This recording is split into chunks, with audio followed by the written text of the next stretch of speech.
پوچھنے سے پہلے سوچا تھا، یا آپ نے جو ہے وہ خواب میں بات کی ہے؟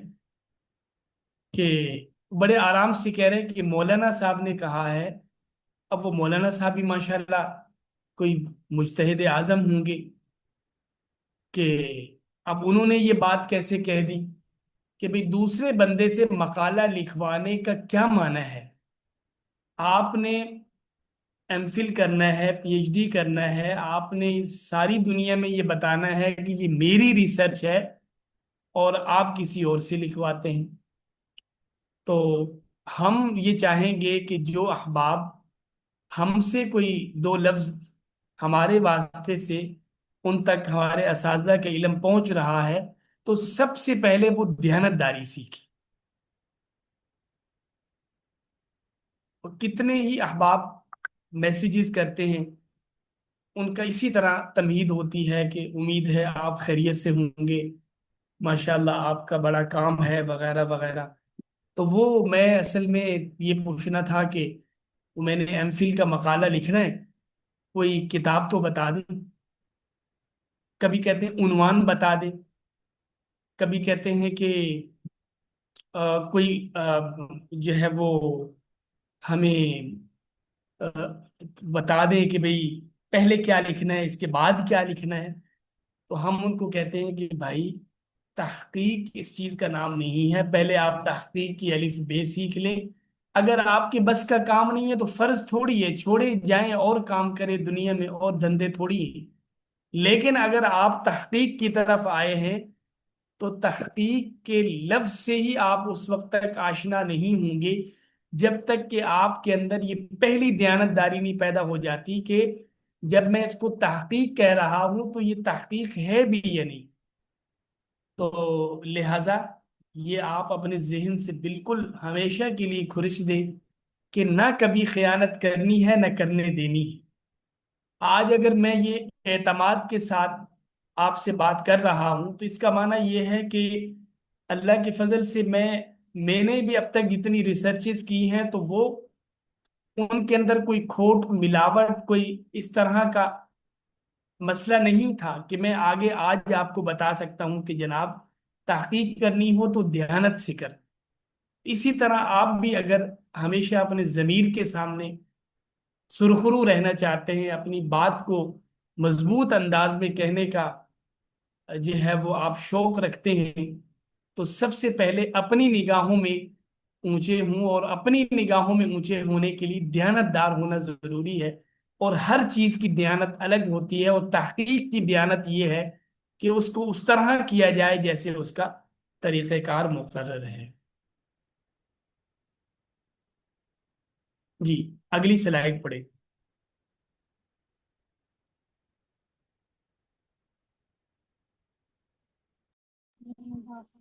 تحقیق اور فطرت انسان کو اللہ تعالیٰ نے جو شعور اور فکر کی صلاحیت سے نوازا ہے، اس کے زیر اثر وہ ہمیشہ نئی منزلوں کی جستجو جاری رکھتا ہے. اس کی زندگی میں کہیں ٹھہراؤ یا جمود کا نشان نہیں.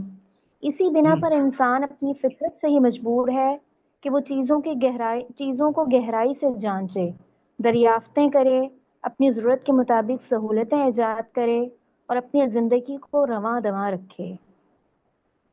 اس بات کو ذرا مزید آسانی سے یوں سمجھا جا سکتا ہے کہ آج سے صرف 1 صدی قبل کہ انسان کی زندگی کیسی تھی، اس کا لائف سٹائل کیا تھا، اپنے شش اطراف میں اسے کیسی چیزیں نظر آتی تھیں، اور پھر آج کیسا ہے. اس سے بھی آگے بڑھ کر یہ کہ آج سے 100 سال بعد یہ سب کچھ کیسا ہوگا. یقیناً آج سے اسی طرح بے حد مختلف ہوگا جیسے آج کا زمانہ 1 صدی قبل سے مختلف ہے. بس یہی شاباش. تحقیق کی حقیقت ہے. جانور کی زندگی میں جمود اور یکسانیت اسی فرق کے سبب ہے. جی تو اس کا شاباش، جزاک اللہ. اس میں دیکھیے سیدھی بات یہ ہے کہ تحقیق تو ہماری فطرت کے اندر شامل ہے. جستجو، جب انسان ایک باشعور مخلوق ہے، جب وہ شعور رکھتا ہے یعنی چیزوں کو سوچتا ہے، تو وہ اس کی گہرائی میں بھی جانا چاہتا ہے. لہذا وہ ہر مسئلے کا حل تلاش کرتا ہے، ہر سوال کا جواب چاہتا ہے۔ آپ اگر اس بات کو سمجھیں تو آپ اپنے ارد گرد موجود چھوٹے چھوٹے بچوں کی زندگی دیکھیں کہ وہ آپ سے، اپنے ماں باپ سے کتنے زیادہ سوالات کرتے ہیں۔ تو یہ اصل میں اس فطرت کا اظہار ہے جس پر انسان کو پیدا کیا گیا ہے۔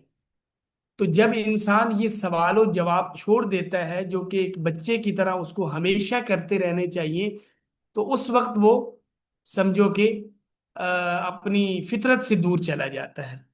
اور انسان کے اندر چونکہ فطرتاً تحقیق رکھی گئی ہے، اسی وجہ سے وہ آج کے ایک صدی قبل کے انسان سے بہت بہتر ہے، اور ہم سے آگے ایک صدی بعد میں آنے والا انسان وہ ہم سے کہیں آگے ہوگا۔ تو لہٰذا تحقیق تو ہماری فطرت میں شامل ہے۔ جب فطرت میں شامل ہے تو فطرت کے اندر جو چیز شامل ہوتی ہے وہ ضروری بھی ہوتی ہے، وہ آسان بھی ہوتی ہے، اور وہ ہمارے اپنے جو ہے وہ جبلت کا تقاضا بھی ہوتی ہے۔ لہذا ایسا نہیں ہے کہ تحقیق مشکل ہو، تحقیق جب ہمارے اندر موجود ہے تو وہ آسان بھی ہوگی، وہ ضروری بھی ہوگی۔ جی اگلی سلائیڈ پڑھیے، بدل کے بندہ پڑھے۔ جی میں پڑھ جی تحقیق اور مزاج شریعت۔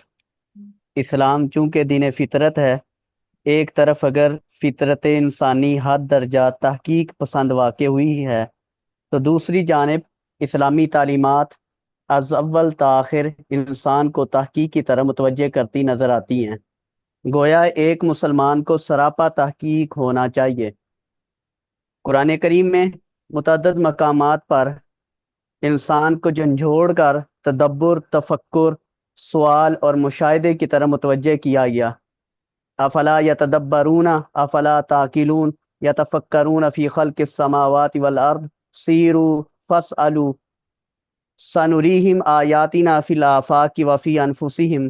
آیت مبارکہ آفاق و انفس میں گہری تحقیق کی دعوت دیتی ہے، جس سے علوم و فنون دونوں میں تحقیق کی یکساں اہمیت اجاگر ہوتی ہے۔ ماشاء اللہ، جزاک اللہ، بہت اچھا۔ دیکھیے جب فطرت میں جو چیز شامل ہوتی ہے تو وہ شریعت میں خود بخود موجود ہوتی ہے، اور اسلام نے ہر مسلمان کو، ہر انسان کو، اور خاص طور پر ہر مسلمان کو یہ کہا ہے کہ وہ محقق بنے۔ تحقیق اس کی رگ و پے میں شامل ہونی چاہیے، اور اس کو اپنے ہر مرحلہ زندگی میں تحقیق کو اپنانا چاہیے، جیسا کہ یہاں پر آیات کا حوالہ بھی آیا ہے۔ اور خاص طور پر جو آفاق و انفس کی بات کی گئی ہے کہ اپنے اندر بھی غور کرنا ہے، یہاں ایک عالم اصغر ہے اور پھر ایک باہر عالم اکبر ہے، دونوں میں غور کر۔ تو آج اگر ساری دنیا ترقی کر رہی ہے اور ہمیں محسوس ہوتا ہے کہ ہم پوری قوم جو ہے وہ زوال و ادبار کا شکار ہیں، تو اس کے اندر باقی وجوہات میں سے ایک وجہ یہ بھی ہے کہ ہمارے اندر سے ریسرچ نکل گئی ہے، جبکہ اللہ نے ہمیں یہ چیز یعنی کہ کہہ کے، ہمارے اندر ودیعت کر کے اور حکم دے کے ہمیں اس اصول پہ کھڑا کر دیا تھا۔ اب سب سے پہلی وحی اقرا سے شروع ہوتی ہے، اور اسی طرح علامہ بالقلم وہیں جو ہے وہ آ جاتا ہے، اور یہ ساری آیات۔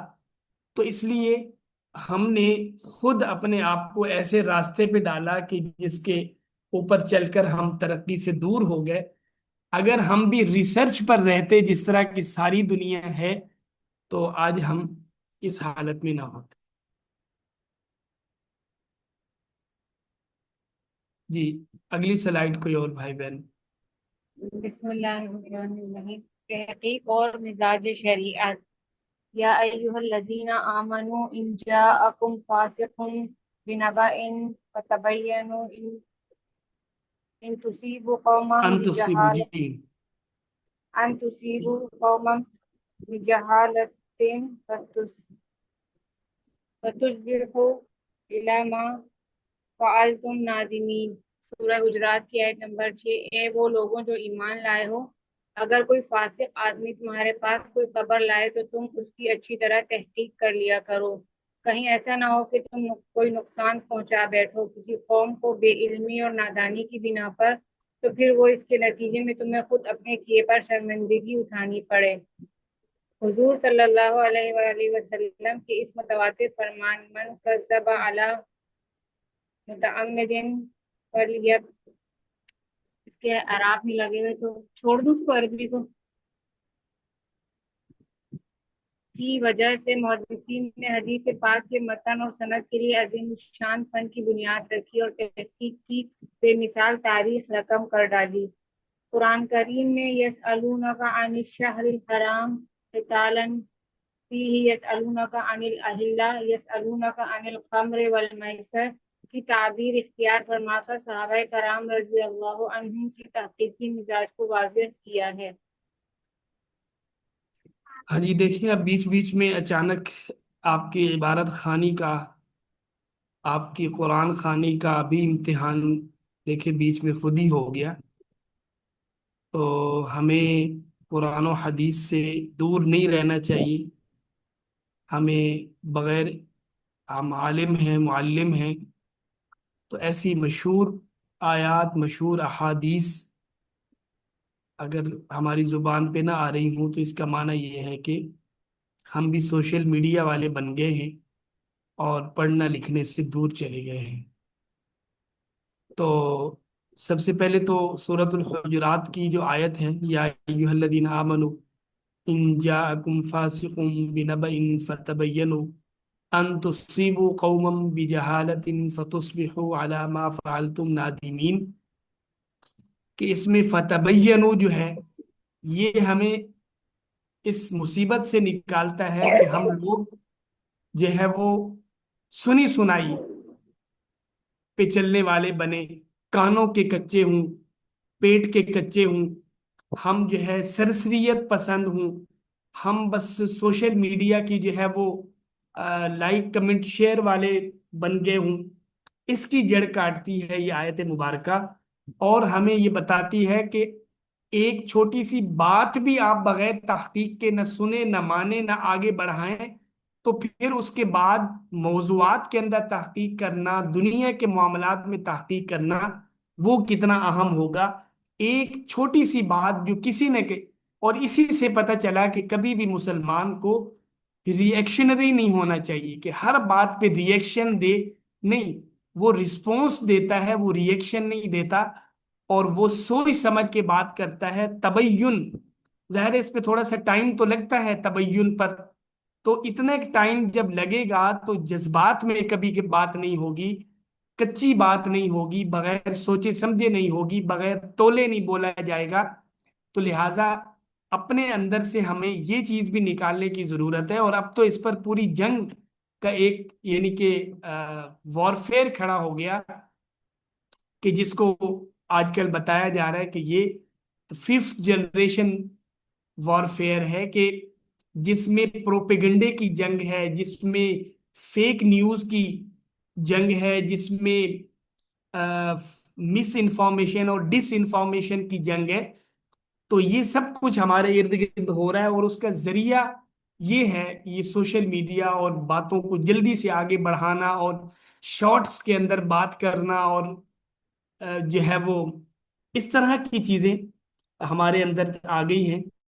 رات ہی ایک جگہ بات ہو رہی تھی کہ یہ جو شارٹس کا زمانہ آیا ہے، اس نے ہمارا مزاج، فوکس والا مزاج بھی خراب کر دیا ہے، اور ہم جلد باز ہو گئے ہیں۔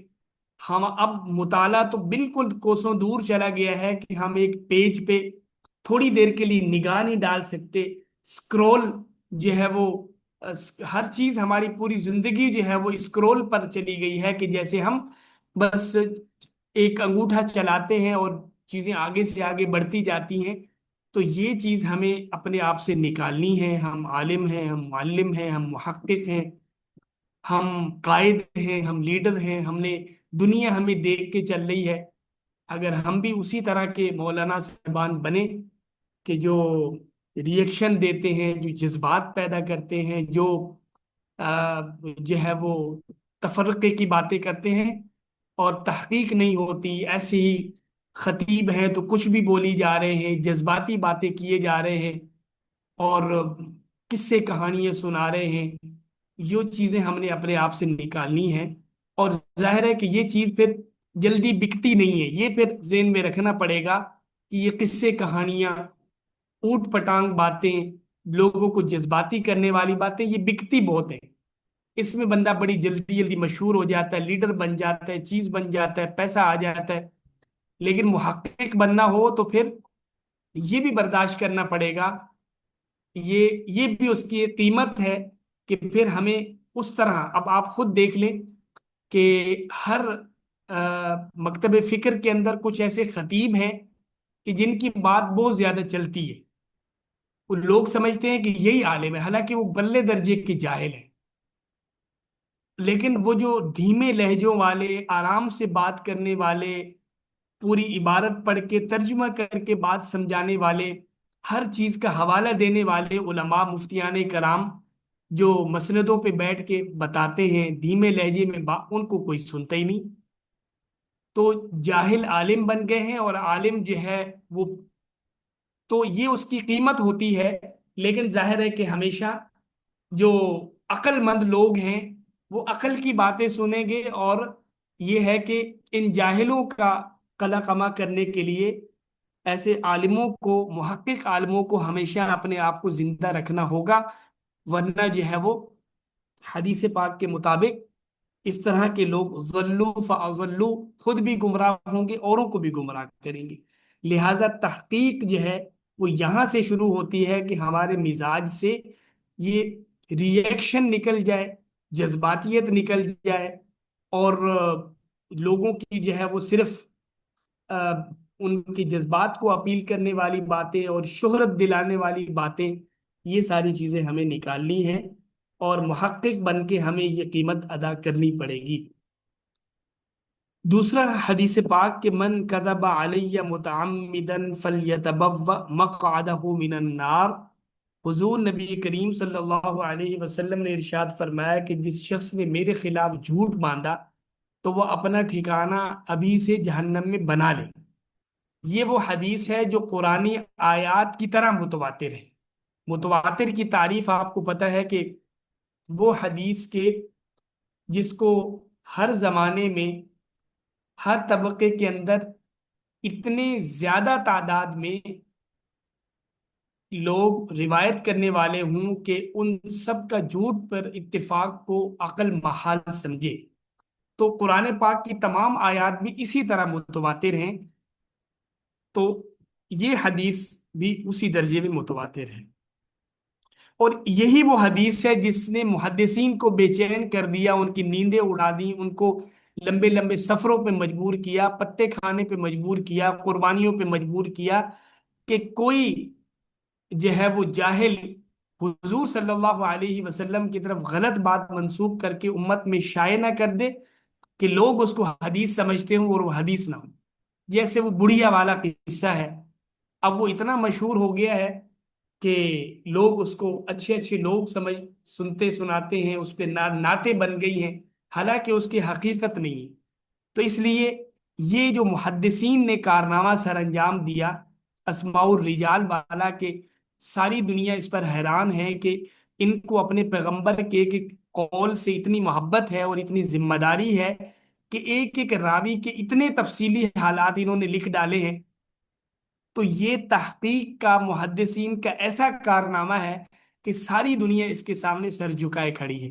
تو لہٰذا تحقیق جو ہے ہمیں محدثین نے کر کے دکھا دی ہے۔ لہٰذا یہ حدیث بھی ہمیں بتاتی ہے کہ قرآن و حدیث کے طالب علم کو اتنا جو ہے وہ سینسٹیو ہونا چاہیے، اتنا کانشیس ہونا چاہیے کہ وہ جو ہے وہ پوری تحقیق کے بعد صحیح الفاظ کے ساتھ حدیث آگے پہنچائے، ورنہ خاموش۔ اور یہ جو قرآن کریم میں بار بار یسألونک آتا ہے، یہ ہے کہ صحابہ کرام بھی تحقیقی مزاج والے تھے، وہ پوچھتے تھے، وہ پوچھتے تھے، وہ پوچھتے تھے، وہ اپنی طرف سے باتیں نہیں بناتے تھے، وہ خطیبانہ رنگ بازیاں نہیں کرتے تھے، وہ لمبی نہیں باتیں کرتے تھے، وہ لفاظی نہیں کرتے تھے، وہ پوچھتے تھے۔ اسی وجہ سے اللہ نے بھی ان کی یہ صفت قرآن میں بتائی کہ دیکھیں یہ پوچھتے ہیں، یعنی یہ تحقیق کرتے ہیں، یہ آگے جاتے ہیں، یہ گہرائی میں جاتے ہیں۔ تو یہ بات آ، تھوڑی تفصیل سے مجھے کرنا پڑی تاکہ پہلے ہم وہ مزاج پیدا کریں، پھر لمبی باتیں نہیں کرنی پڑیں گی انشاءاللہ، اشاروں میں باتیں چلیں گی۔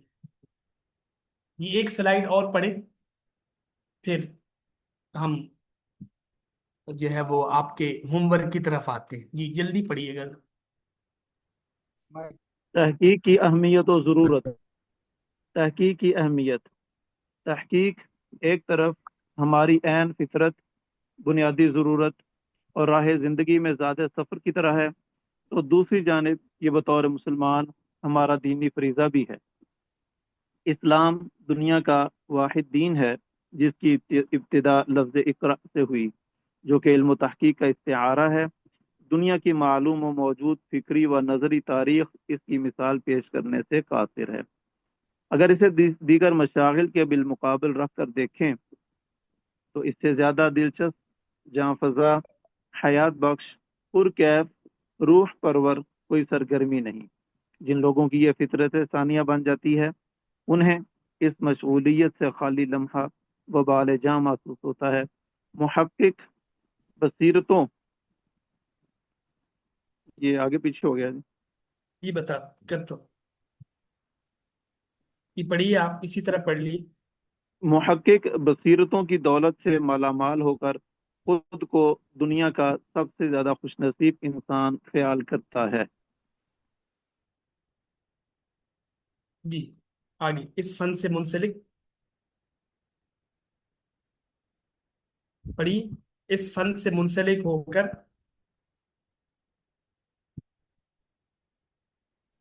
اس فن سے منسلک ہو کر انسان کو بہت سے آواز مالی منافع۔ ڈوب گئی، آپ کی آواز نہیں آ رہی۔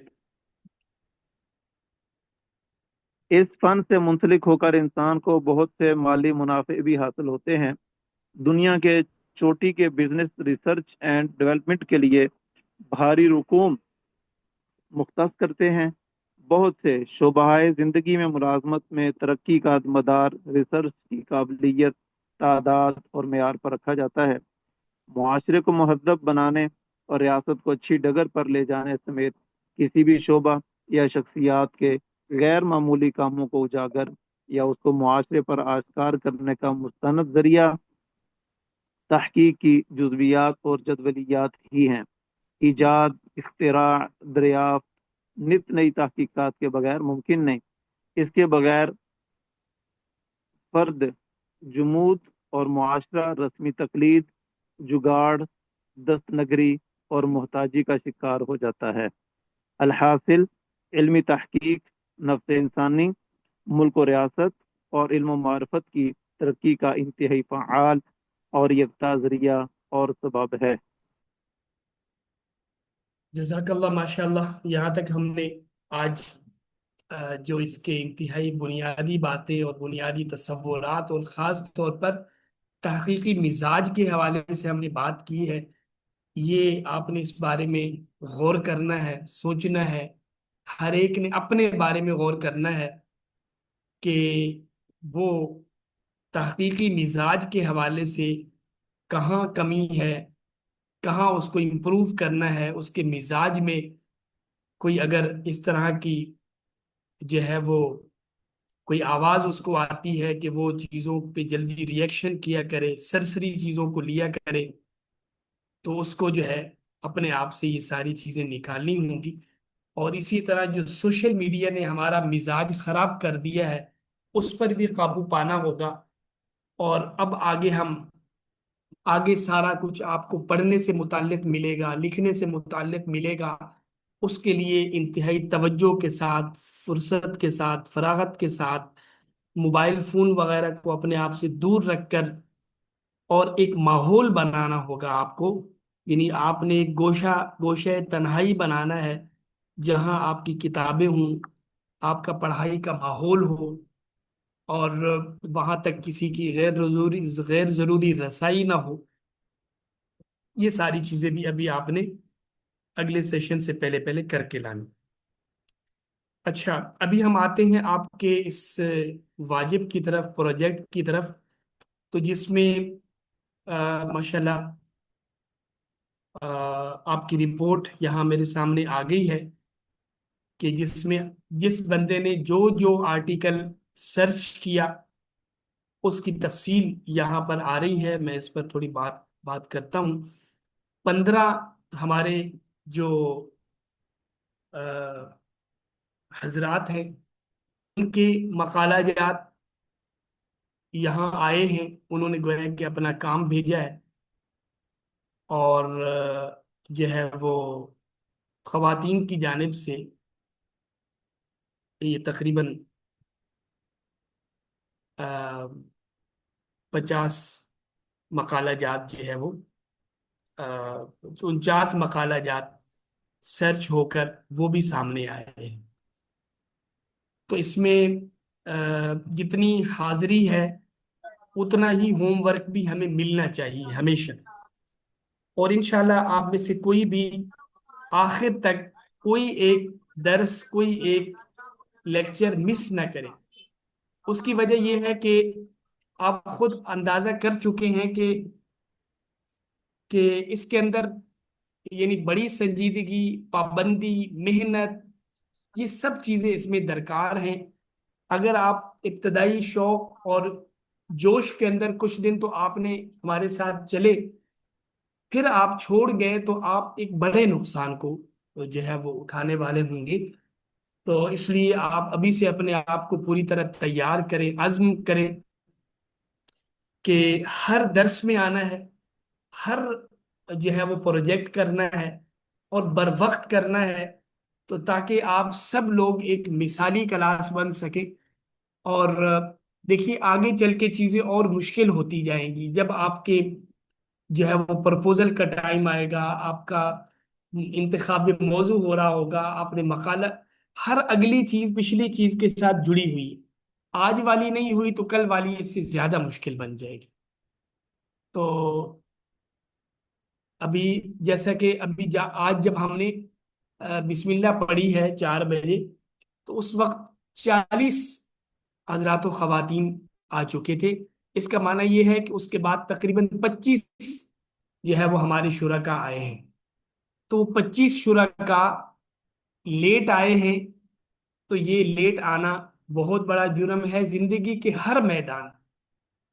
تو یہ اپنے اندر سے یہ ایک معذوری ہے جو انسان کے اندر ہو، پھر کبھی بھی آپ، چونکہ میں ہمارے قوم ہیں، پھر ساری قوم بھی جو ہے اسی طرح لیٹ والی تیار ہو جائے گی. جیسا کہ اگر وہ مستری اگر شروع کی اینٹیں ٹیڑھی رکھے گا یا اس کی آنکھ میں کوئی فرق ہوگا تو وہ ساری دیوار ٹیڑھی ہو جائے گی. تو اسی طرح آپ اگر قوم کے معمار ہیں تو سب سے پہلے تو جو ہے وہ آپ کو، ہم سب کو جو ہے وہ بالکل صحیح ہونا چاہیے.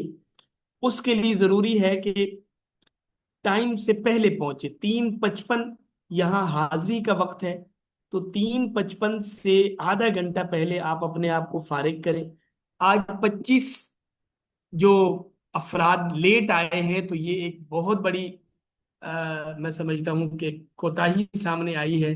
یہ نہیں ہونی چاہیے. اپنے اندر سے جو چیز جو جس کو کہتے ہیں نا کہ معذوری ختم کرے بندہ، ورنہ جو ہاتھ ٹوٹا ہوا بندہ ہے وہ سب کو برا لگتا ہے، پاؤں ٹوٹا ہوا بندہ ساروں کو ایسے ہی یہ بھی ہمارے اندر ایک معذوری اور ڈسیبلٹی ہوتی ہے کہ ایک بندہ جو ہے وہ لیٹ آنے کا عادی ہے. تو لیٹ نہیں آئے، ٹائم پہ تشریف. تو اس طرح جب آپ وقت پر تشریف لائیں گے تو آپ وقت پر جو ہے یعنی کہ آپ سارا کام بھی اسی ترتیب سے کریں گے، اور یعنی کہ جتنی حاضری اور اتنے ہی ہمارے ہوم ورک، یہ اتنی اچھے تسلسل کے ساتھ آپ چلیں کہ ہمیں آپ کے ساتھ چلنے کا مزہ آ جائے. کیونکہ ہم اصل میں توقع بڑی رکھتے ہیں، ہم میچور لوگوں سے، ہم کوئی طلبا کو، بچوں کو نہیں پڑھا رہے. ہم جو ہے وہ بڑے سمجھدار لوگوں کو، میچور لوگوں کو پڑھا رہے ہیں، تو ان کو تو آئیڈیل ہونا چاہیے اور کوئی ایک بات کہنے کی ضرورت پیش نہیں آنی چاہیے۔ تو آج آپ دیکھ رہے ہیں کہ یہ شرکا والی جگہ پہ 65 کا وہ آ رہا ہے، اس میں سے اگر مثال کے طور پر 3 یا 4 یا 5 کہہ لو، 5 اگر معلمین ہیں، منتظمین ہیں، تو باقی جو ہے 60 طلبہ و طالبات یہاں تشریف فرما ہیں۔ تو یہ ہم نے دیکھنا ہوگا کہ انشاءاللہ یہی تسلسل اور یہی پابندی آخر تک چلتی ہے یا نہیں۔ تو اس میں دیکھیے کہ یہاں پر جو آپ کے مقالہ جات ہیں، مثلا شکیل احمد حقانی، ان کا ہے علم، مقاصد شریعت کی اہمیت، اہل فن کی خدمات، حدود اور شرائط۔ اس کے بعد عارف صاحب ہیں، نظریہ وحدت الوجود، افضل علی عسکری صاحب ہیں، ریاست کے معاشی استحکام میں، محب الرسول۔ بڑے اچھے اچھے ماشاءاللہ آپ لوگوں نے مقالہ جات نکالے ہیں، اور سب نے یقیناً اپنے ذوق کے مطابق چیزیں نکالی ہوں گی۔ اور مجھے اس بات کی بھی خوشی ہے کہ ان مقالہ جات میں اکثر جو ہے وہ یعنی کہ الگ الگ ہے، لیکن دیکھیے بہت سارے ایک بھی ہیں۔ تو سفینہ، نائلہ، شازیہ، یہ دیکھیے ایک ہی مقالے کا عنوان 6 جگہ پہ لکھا ہوا ہے۔ اور اسی طرح پروسپیکٹس آف چائنیز لینگویج، یہ 3 نے لیا ہوا ہے۔ میثاق مدینہ والا جو ہے وہ 3 نے لیا ہوا ہے۔ تو یہ ہے کہ تھوڑا سا اس میں آپ کو دیکھیے، اب جب میں اگلا کام دینے لگا ہوں نا، اس میں آپ کو پتہ چلے گا کہ مقالہ جات جو ہے وہ بہتر ہے کہ وہ الگ الگ ہوں۔ تو لہذا یہ جن کے مقالہ جات جو ہے وہ ریپیٹیشن کے ساتھ آئے ہیں، تو ان کو چاہیے کہ وہ مزید ذرا سرچنگ کریں اور اپنا مقالہ مختلف نکالنے کی کوشش کریں۔ تو فہرست میں جن کا نام پہلے ہے، ان کے علاوہ باقی یہ فہرست یہاں شیئر کر دی جائے گی، تو وہ کوشش کریں، پوری کوشش کریں۔ کوشش میں کوئی مسئلہ ہوا تو آپ گروپ میں پوچھیں کہ آپ سب کا مقالہ الگ الگ ہونا چاہیے، ڈفرینٹ ہونا چاہیے، تاکہ آگے جو ہم نے کام کرنے ہیں وہ اسی کی بنیاد پر الگ الگ ہو سکے۔ اچھا، اس میں اب اگلا کام آپ کے ذمے یہ ہوگا کہ آپ سب نے اپنے اپنے اس ریسرچ آرٹیکل کو پڑھنا ہے۔ پہلے ہم نے آپ کو پڑھنے کا نہیں کہا تھا، لیکن اب آپ نے اس مقالے کو پڑھنا ہے۔ ایک دفعہ اگر آپ پڑھ لیتے ہیں تو دوسری دفعہ پھر پڑھیں، کیونکہ آج ہم نے یہ آرٹیکل پڑھنا ہے، تو کل انشاءاللہ ایک وقت آئے گا کہ ہمارا آرٹیکل بھی کوئی اور پڑھ رہا ہوگا اور وہ اس کا حوالہ دے رہا ہوگا۔ تو یہ اب دوسرا کام ہے آپ سب کا۔ اب جب یہی والی فہرست اپڈیٹ ہوگی تو اس میں یہاں پر آپ سب نے رپورٹ دے دینی ہے، اور یہاں پر لکھا جائے گا کہ انہوں نے یہ مقالہ مکمل پڑھ لیا ہے۔ پھر آگے ہم اس سے اگلا جو کام ہوگا وہ ہوگا کہ ان مقالوں کا ہم خلاصہ لکھیں گے، اور اس کے بعد ہم انہی مقالوں کی پریزنٹیشن بنائیں گے۔ یہ ہم نے 4 کام صرف اسی ایک آرٹیکل پہ کرنے ہیں، لہذا ضروری ہے کہ سب کا آرٹیکل الگ الگ ہونا چاہیے۔ تھوڑی سی محنت دوبارہ کرے، کیونکہ جو بندہ زیادہ محنت کرے گا تو وہ ظاہر ہے کہ زیادہ اچھا ہو جائے گا، اس کی تحقیق میں اور گہرائی آئے گی۔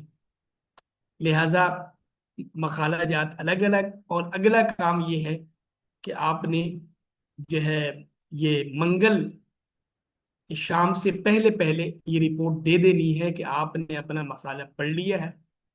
تفصیل کے ساتھ آپ نے 1 دفعہ یا 2 دفعہ یا 3 دفعہ، آپ نے جتنی بھی دفعہ پڑھا ہے آپ نے لکھنا ہے۔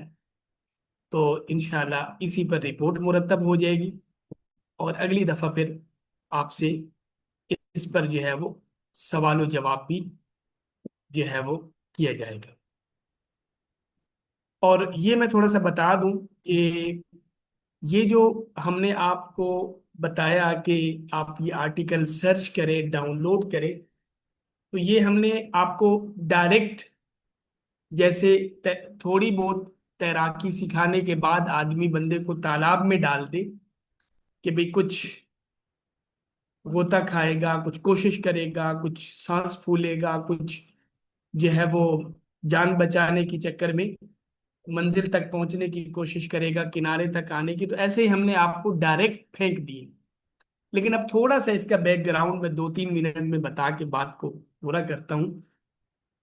وہ یہ ہے کہ HEC higher education commission of Pakistan, یہ پاکستان کا وہ ادارہ ہے جو کہ ہائر ایجوکیشن کو، یعنی جو یونیورسٹی سطح کی تعلیم ہے اس کو کنٹرول کرتا ہے، اور اس کے تمام جو ہے وہ نصاب و نظام کو دیکھتا ہے۔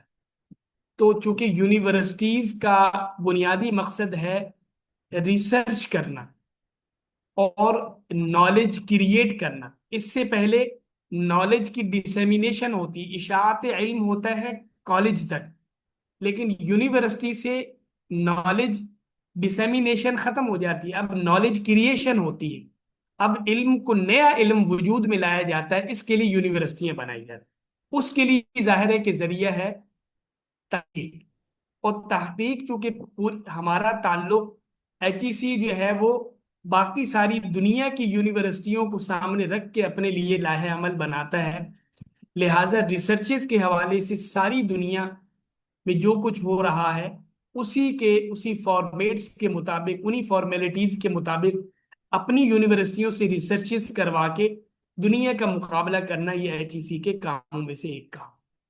تو اس کے لیے اس نے خود سے یہ طے کیا ہے کہ وہ ریسرچ معتبر ہوگی جو ہم سے منظور شدہ جرنل کے اندر چھپے، تو لہٰذا HEC سے اپرووڈ جرنل کے اندر کسی ریسرچ کا چھپنا یہ اس کو معتبر بناتا ہے۔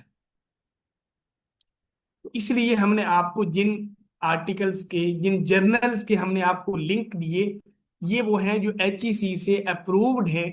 پھر HEC کے ہاں ہر جرنل ایک جیسا نہیں ہے، بلکہ اس کی کیٹیگریز ہیں۔ W سب سے ہائیسٹ کیٹیگری ہے، پھر X ہے، پھر Y ہے، پھر Z ہے۔ تو عام طور پر جو Y کیٹیگری میں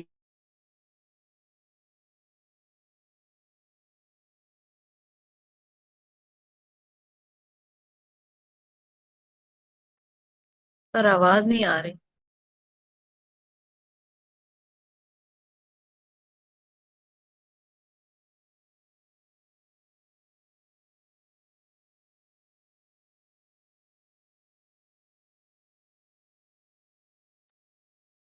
سر آواز نہیں آ رہی۔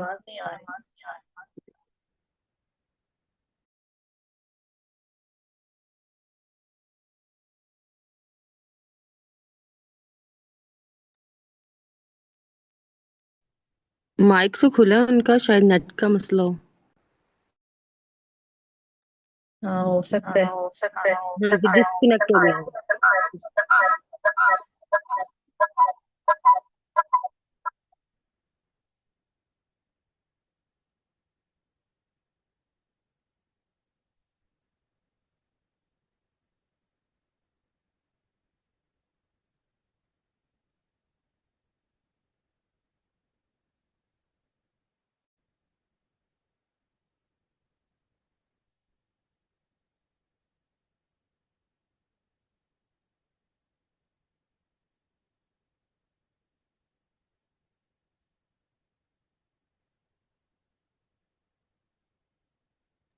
میرے خیال میں وہ ڈسکنیکٹ ہو گئے ہیں۔ شاید